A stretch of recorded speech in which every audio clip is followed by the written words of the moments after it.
Hey friends, I'm Jonathan Smith, and this is Jump In with Jonathan, the podcast that makes you think, smile, and take action. Are you ready to jump in this show with me? Let's go. Hello everyone, welcome back to Jump In with Jonathan. I'm glad you're here today because we're talking about a subject that touches far more people than many realize. I'm going to talk about a subject that some people are ashamed to discuss. I want to talk about a subject that some people are afraid to discuss.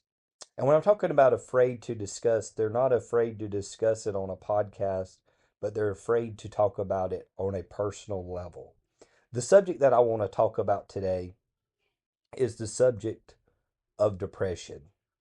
Depression isn't a feeling of just being sad for a day or two, but it's a heavy weight that can linger, affecting how you think, how you feel, how you interact, and how you function.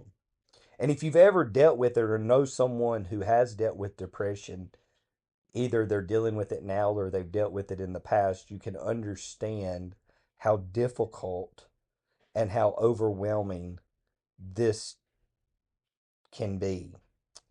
But here's the good news: depression doesn't have to be the end of the story. Unfortunately, for so many different people, it is the end of the story.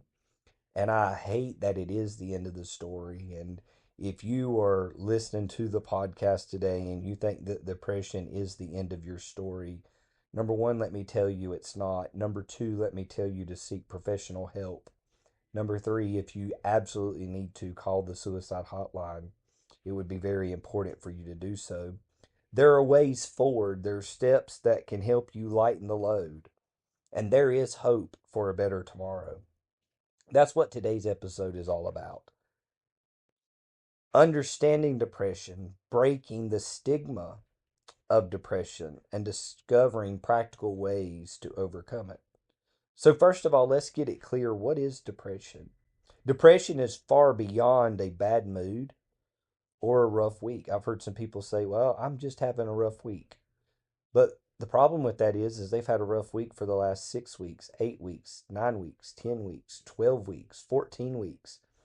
And they don't understand it or not, but it is a state of sadness that is persistent, or emptiness, that can last for weeks, months, and if it goes untreated, yes, it can last for several years. People describe it as a feeling like a fog that just won't lift, or a heaviness that makes simple tasks even feel exhausting.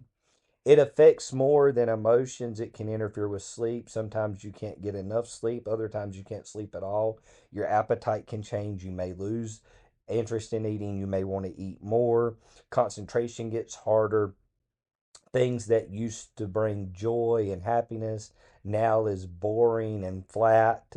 And often this overwhelming sense of hopelessness will give you a feel that things at some point will never get better.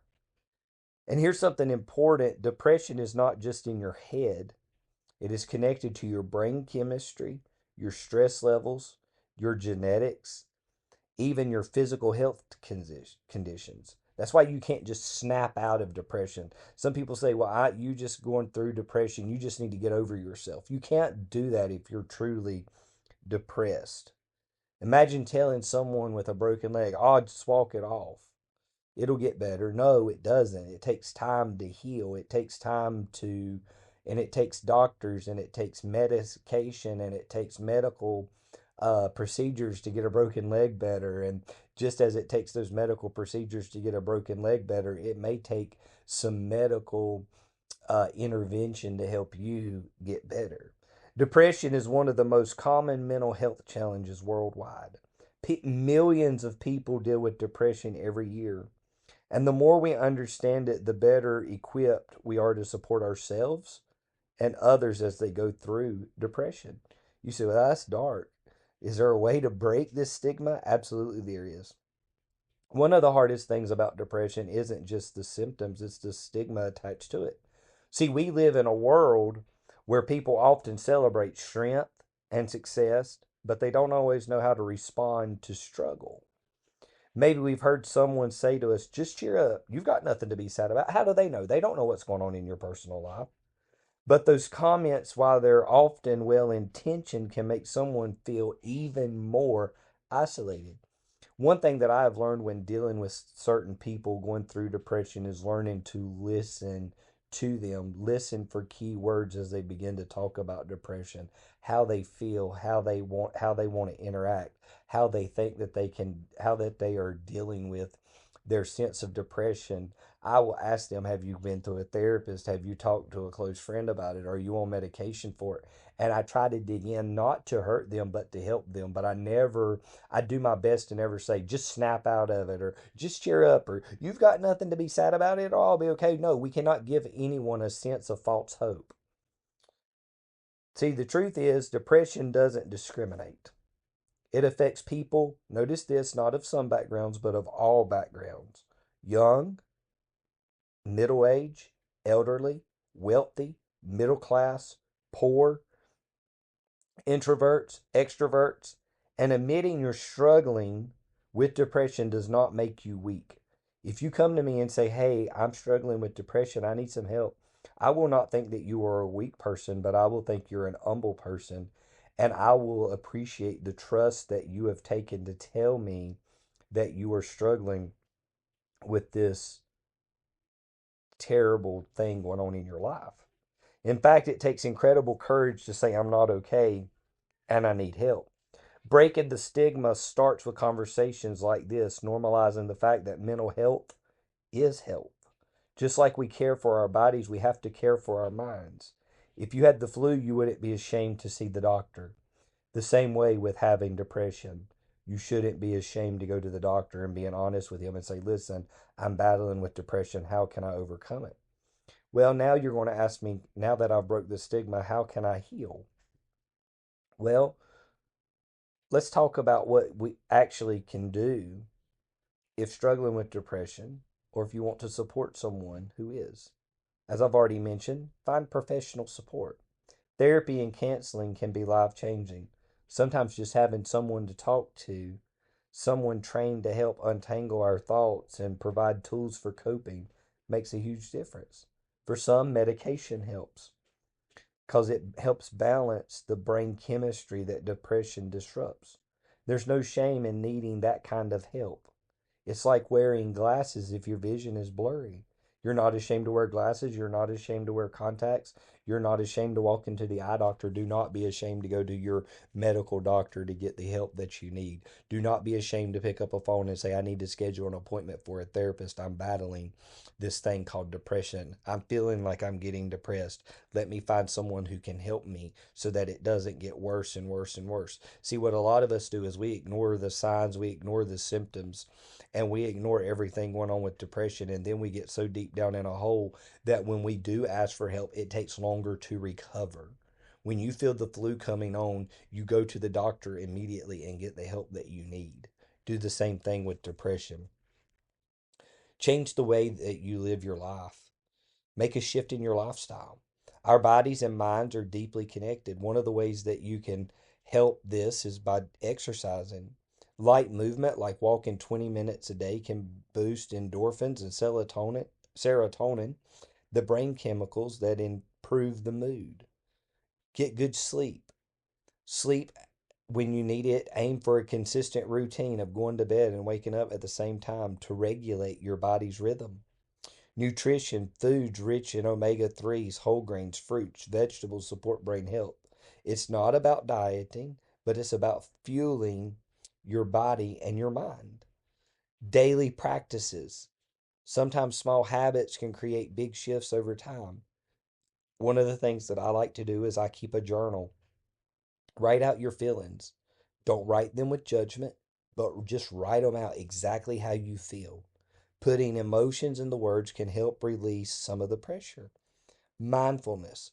Practices like meditation, breathing exercising, or simply pausing to notice your surroundings can quiet the mental noise. The other day, my wife and I went for some photos for pregnancy photos, and we was walking around this park, and I just stopped for a few minutes while she was doing a photo shoot, and I was just walking around and I was just looking at the nature, and I got focused on some turtles, and I just zoned out on them turtles, and it cleared my mind. And when I snapped back into where I was at, I was like, wow, I feel so much better just going to sit in a park. Leave your phone in the car, or leave unless you have a something medical, or put your phone on do not disturb. Um, just sit on a park bench, clear your mind, look at the nature. Don't look at other people. Don't listen to other things going on around you. Just look at nature and listen and zone in on the peacefulness of the earth. Setting small goals. Depression makes everything feel overwhelming. Break tasks into smallest steps as possible. Celebrate tiny victories, even like making your bed or even stepping outside for fresh air. Find a good support system because isolation makes depression worse. Reach out to a trusted friend, family, or support groups that remind you you're not alone. Sometimes just saying I'm having a tough day can open the door to comfort and connection. And if you're supporting someone with depression, sometimes the best thing you can do is simply listen without trying to fix anything. I have someone that came to me the other day, and they was telling me about everything going on in their life, and they just unloaded on me. I didn't say anything back. I just sit there and listen. Today I ran into that same person. I looked at them and I said, hey, they look like they were doing better. I said, hey, how's life going? And they said, you know what? Life is starting to turn around. I did this and I've done this and I've done that and I've changed this and I've changed that. Thank you for asking. Oh, and by the way, thank you for listening the other day. That meant more to me than anything. And they said, you know what I liked about what you did? You didn't try to fix me. You didn't try to give me any advice. You just listened. So moving on, let's think about today as we move into the last few moments of the podcast. I want to give you some stories of encouragement. I read a story this past week about the actor Dwayne Johnson, better known as The Rock. He has openly spoken from time to time about his struggles with depression. At the height of his career, when everyone assumed he was unstoppable, he admitted that he felt deeply hopeless. What helped him was talking to others, admitting the struggle, focusing on small steps forward. Today, he uses his platform to encourage others to speak up. When I read stories like this, it reminds me that depression doesn't define a person. You are more than your darkest moment. Progress at times may be slow, but every step forward, no matter how big, no matter how small, is a step toward victory. So, as we wrap up today's episode, here are the key takeaways that I want you to take into account. Number one, depression is real, and it's way more than just being sad. There is no shame in struggling with depression or seeking help for depression.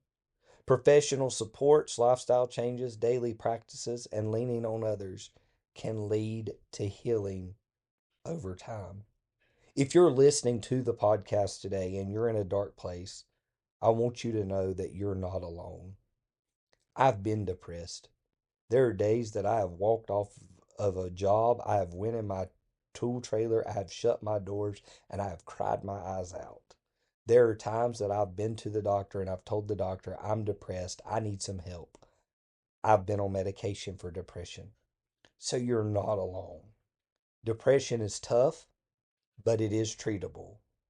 And things can and will get better over time. And if you or someone you love is struggling with suicidal thoughts, please reach out for immediate help. In the US, you can call 988. Again, that number is 988 to connect with the Suicide and Crisis Lifeline. There are people ready to listen and ready to help. Thank you so much for joining me today. If this episode encouraged you, share it with someone else who may need it. And remember, depression doesn't define you. With the right support and small steps forward, brighter days are ahead. Until we jump in again, have a blessed day. Thank you for listening to today's episode on Jump In with Jonathan, and keep in mind that life is better when you jump in. Have a blessed day.